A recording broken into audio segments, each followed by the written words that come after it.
The Local Show, sponsored by Victory in Motion, home of knee repair, not knee replacement, on News Radio 570 WSYR, on 106.9 FM, and live everywhere on the iHeartRadio app. The Local Show features in-depth conversation with business owners, employees, and influential business leaders throughout Central New York, exploring their successes, challenges, and reasons for doing business right here in our growing community. The Local Show is produced locally by Zoe Advertising. Now your hosts, Tom and Steve. You're rolling back into The Local Show, and we do appreciate you rolling in here. Steve rolls and saunters. You saunter, roll, and sashay. I roll less than I used to, Tom. You trippity flippity flop. Yeah.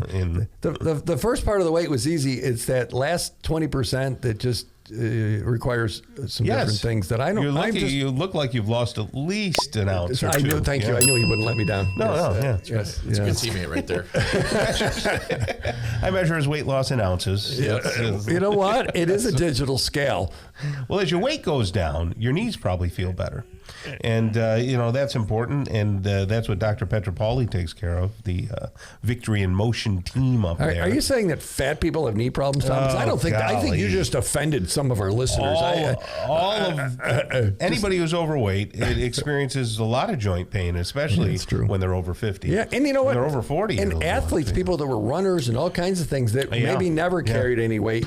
And it's funny you say that because I've known quite a few bodybuilders that were friends of mine. Back in the day, they were carrying a lot of muscle. Back when you had friends? Yes, back when I had two friends. They carried a lot of muscle mass. And then they played, I know one guy who played semi-pro ball and another guy who played professional ball. Wow. And by the time they were in their late 50s, couldn't even walk. They couldn't even stand for hours. And you would think that an athlete, you'd be great the rest of your life. You'd be very healthy and everything. But it hurt their feet. It hurt their ankles. But linemen, they're big dudes to begin with. Yeah, right. Well, that's right. Right. And so you got to be careful. I guess everything in moderation, even with your body. Yeah. But Victory in Motion can, fix things that others can't. We're not making this stuff up. No, it's real. We say, okay, maybe you don't need knee surgery, and we talk about it. And when Mark's here, Dr. Mark's here, we talk about it. Yes. But every day people go, wow, I don't have to have surgery. Yeah. There's another way to do this thing. And they talk to people every day, and the Day of Clarity thing. A day of clarity where they have all the equipment right there, and they can do MRIs, and they can do laser treatments, and they can, do X-rays, everything. You don't have to leave the building. This week, my wife was telling me, and I was listening. So it was. That's a rare moment. Yes. And she was telling me about someone that had to go through. Well, they have to go through like 6 months of physical therapy, and then they have to do this, and then they have to do this, and they know that eventually they'll need surgery. So they do it all in one day. But if you've been told, you got to do something about your knees and other joints too, but they do a whole lot of knee help folks with knees. VictoryInMotion.com. They'll explain it to you better than we ever have, Tom. 685-7544. It's that 315 area code, Tom. But give them a call, 685-7544. VictoryInMotion.com. Tom. Neal Carr is back with us. He's the vice president of Prime Heating and Air. How are you there? Doing well, thanks. Are you enjoying the thermal inversion? I call is this. That what we're calling it? I call it the thermal inversion day, where all of a sudden now, when you go down into the basement is cool. Where in the wintertime, the basement was actually warmer. And put that word into Wikipedia, Tom. You could have something, because that sounds like a thing. And upstairs, sure, Tom. Kelly even said, she goes, geez, it's warmer outside than it is in the house, and there comes a tipping point. I don't know what's weird. Yeah. I don't know why that's that happens. True. Well, the underground keeps a steady temperature, Tom. When it's warmer outside, it feels cooler. When it's colder outside, it feels warmer. But geothermal, the whole part, exactly. The whole geothermal thing is real. People put a big rod down in the ground and it heats the place. How's that work? Yeah. You guys don't have those systems, right? We do. Oh, really? Yeah. If you want to open your wallet, sure. Because the underground stays constant temperature. So if it stays constantly 50, if you're trying to heat the place, you're already starting at 50-degree air. Nice. If you're trying to cool the place, you're already starting at 50-degree air. So right. I get how you. That works. Yeah. So this is the time of year where people kind of forget about their filters. and they forget to change because you're still running the heat, and maybe you don't run it all day now, but you forget and you go, oh geez, and that can cause problems. When the temperature drops, we go from like 70, 80 degrees and it goes back down to 50, and you're like, oh, my heat's not working. Yeah, check the filter first for sure. Make sure you change it out. And then prepping for AC season. You're definitely going to want to keep that changed. Yeah. Absolutely. Heat pumps still moving pretty fast. It's all situational. Yeah, depending on what people want or what they're interested in or what they're trying to do. Yeah. So it's not it's not that emergency. I need a heat pump because I'm not going to have gas situation.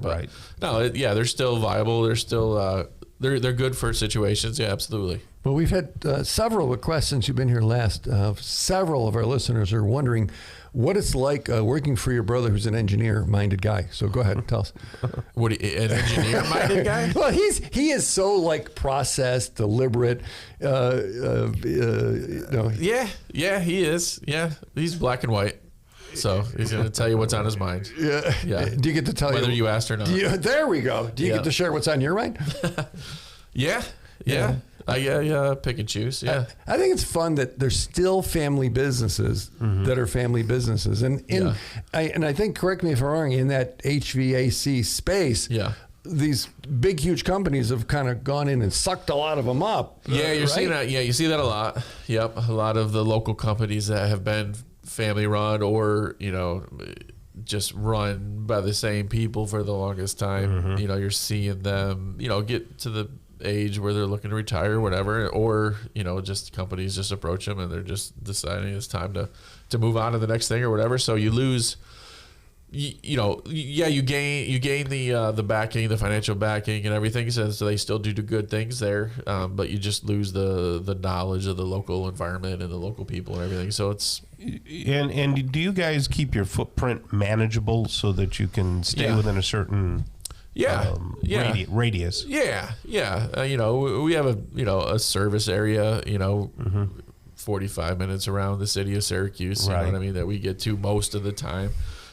Do we have the one-offs so we might travel a little bit outside that? Sure, if it's needed, or if customers can't reach certain people or we're the last resort type thing. Obviously we try to help as many people as we can, but obviously, we have our kind of designated service area around Syracuse. Hot water tanks. Did you have any major calls on exploding water tanks or anything? Exploding water tanks? Leaking. Tom. Well, leaking. No exploding ones this year so far, but they kind of go in waves. So water heaters are weird. We won't do any for a little while, and all of a sudden we'll do 4 or 5 in a matter of a couple of weeks. It's kind of a weird thing. So are people replacing with the tankless? If the situation's right, I mean, it's not like an automatic go-to. Okay, that's not always the best. It's not always the best thing for the situation, okay, right? Yeah. So that's what that's what we try to do with everything. That question brings up a good point for us. We're not just going in there and selling you on everything. You know what I mean? We're gonna listen to the needs. We're going to talk through options. We're going to give you options for, whatever. But we're not going to just go in there and say, let's put this in, let's sell you this. We're going to really try to diagnose the issue, try to get you, and we might just say, hey, you don't really need that right now, or let's try to do something different, or, you don't need to go that route. You can just do this and you're going to be just fine. But safety has something to do with it. Always. We live in an apartment complex, and the other day I pulled up to our garage door, and there was a guy from National Grid with the sniffer thing. Is there a name for that? Is it the sniffer? Everybody calls it a sniffer. The sniffer thing. Yeah. And I go, hey, is everything okay? He goes, leak detector, I guess would be the official He goes, well, word. There's a leak here. Yeah. And it wasn't on our apartment. He goes, I'm going to shut it off. I said, and he asked me for the phone number of the people, and I said it. Sure. But my wife, who has super snooze knows, she said, I smelled that. People can smell it. Oh, yeah. But safety's a big deal. Absolutely. If you have any concerns or you're getting weird smells or anything like that, it's always worthwhile to get it checked out, whether it's Grid or us or whoever. Okay. But that's definitely, you want to get that checked out. So beat the spring rush, or maybe join the spring rush. Now's the time. PrimeHeatandAir.com. Maybe if somebody wants to get things checked out. 802-4287. Prime Heating and Air. Thanks for joining us, Neal. Yeah, thanks, guys. Appreciate it.